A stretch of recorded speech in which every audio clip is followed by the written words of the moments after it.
नमस्कार, स्वागत है आप लोग को अपने YouTube चैनल विकास जीएस नंबर 1 में और मैं हूं विकास सर।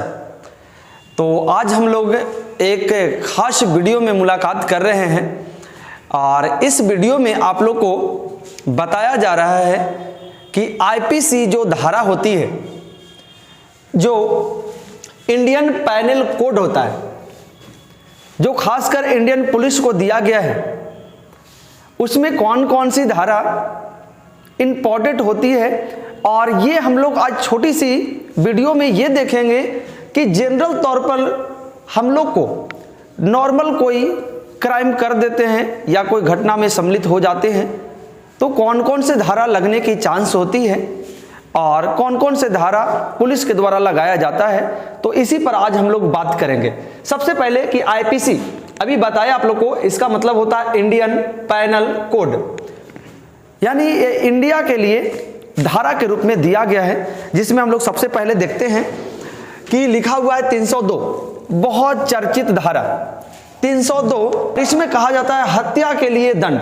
अगर मान लिया जाए कि कोई आदमी किसी को हत्या कर दिया या हत्या करने में उसका नाम आता है तो 302 धारा के तहत उस पर केस किया जाता है। और 302 धारा का मतलब यही होती है कि हत्या के लिए उसका दंड लगाया गया, यानी कि वह व्यक्ति हत्या किया है या तो हत्या में शामिल है। लेकिन यहाँ इस धारा लगने का मतलब यही हो जाता है कि हत्या में वो शामिल था, हत्या करने में शामिल था, हत्या किया है, चाहे आप किए हैं नहीं किए हैं, लेकिन अगर 302 के धारा लगता है तो आपको यही मकसद होती है कि आप हत्या में शामिल थे।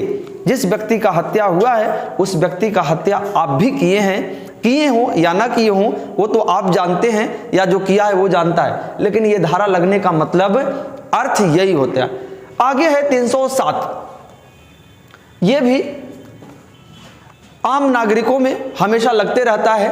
हत्या की कोशिश, यानी कि आप किसी व्यक्ति को हत्या की कोशिश किए हैं, हत्या करने के मकसद से, उसको मारने के मकसद से आप कोशिश कर किए हैं और इसके तहत जो धारा लगती है इसके लिए ये 307 है। अगर कोई आदमी बच गया और आप पर लगा दिया कि हमको हत्या करने के मकसद से व्यक्ति आया था तो 307 धारा के तहत आपके ऊपर केस होगी। आगे 309 है। 309 में देखिए क्या कहता है। 309 में आत्महत्या की कोशिश करना।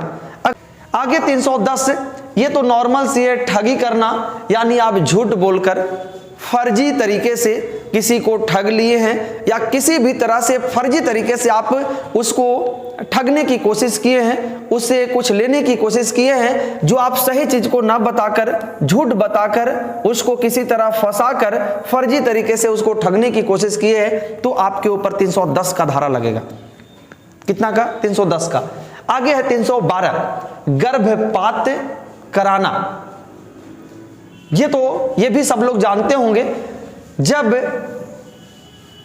किसी के गर्भ में बच्चा पल रहा होता है तो आप किसी डॉक्टर के पास जाते हैं और लिंग निर्धारण का जांच करवा लेते हैं कि कौन सा बच्चा है, मेल है या फीमेल है। तो उस समय बहुत लोग ऐसे होते हैं जो फीमेल होने के कारण या मेल होने के कारण, और देखिए दोनों, ऐसा नहीं कि फीमेल होने के कारण गर्भपात होता है। अगर मान लिया जाए मैरिज होने से पहले आपके गर्भ में बच्चा रह जाता है तो ये सब बहुत सारा कारण होती है, ये सब मानव स्वभाव में होते रहता है, ऐसा कुछ नहीं है। तो गर्भपात करवाना ये जो है, और इसमें दोनों तरह से होता है। आप करवा रहे हैं आप भी फंसेंगे, जो कर रहा है वो डॉक्टर भी फंसेगा, समझे। तो ये गर्भपात करवाने का धारा जो होता है 312, ना तो आप कर सकते हैं और ना ही आप करवा सकते हैं। इसका मतलब दोनों, जो कर रहा है, जो डॉक्टर है वो भी फंसेगा, और जो करवा रहा है, जिसके गर्भ में बच्चा है या तो जो करवाने को लेकर गया है वो भी फंसेगा। ये 312 के तहत। आगे 376 है बलात्कार। एक बलात्कार होता है, एक सामूहिक बलात्कार होता है, गैंग रेप होता है। गैंग रेप की बात यहाँ नहीं हो रही है, यहाँ बलात्कार की बात हो रही है। बलात्कार का धारा जो लगता है 376 है। कितना? 376। आगे 378, चोरी करना। नॉर्मल किसी का सामान आप चोरी कर लिए हो, गए और लेके भाग गए, तो चोरी करते पकड़े गए तो आपको 378 का धारा लगेगा।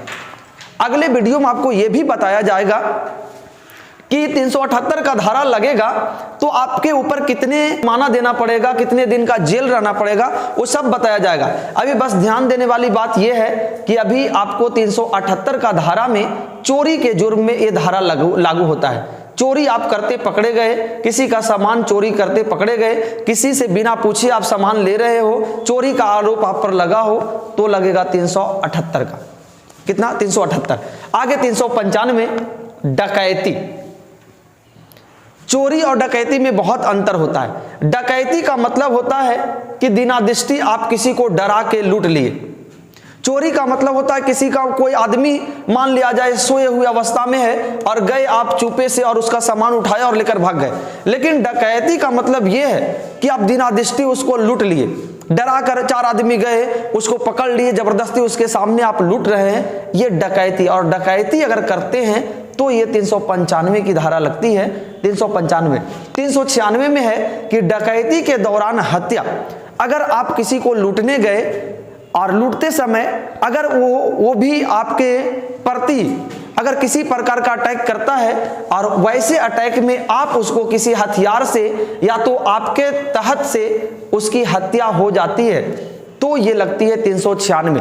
395 में डकैती के दर यानी डकैती करना, और डकैती एक आरोप होती है जिस पर लगेगी 395, लेकिन डकैती के दौरान आप किसी को हत्या कर दिए तो लगेगी 396। 300 कितना? 96। एक बार हम पढ़कर फिर से सुना दे रहे आप लोग को। यही धारा थी। 302 में हत्या के लिए दंड होता है, हत्या कर दिए उसके लिए आपको दंड लगेगा।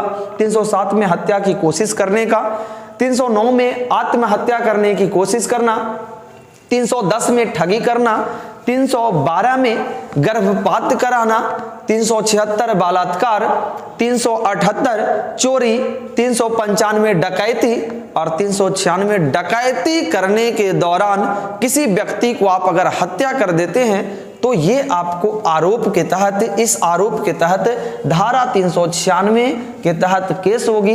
इसी में आपको कोर्ट में सुनवाई किया जाएगा। तो आज आप लोग इतना सा पढ़े। धारा बहुत सारा है, जितनी आर्टिकल है उससे कहीं ज्यादा धारा है, तो धीरे धीरे वीडियो में 10-10 करके आप लोग को पढ़ाया जाएगा। बस बने रहे और अपनी प्यार और दुलार विकास जीएस चैनल को और विकास जीएस के सारे परिवार, इस चैनल पे मैथ, रीजनिंग, जीएस सभी चीज आपको मिलेगी। बस इस चैनल को आप लोग शेयर करते रहें, सब्सक्राइब करें और सपोर्ट करें।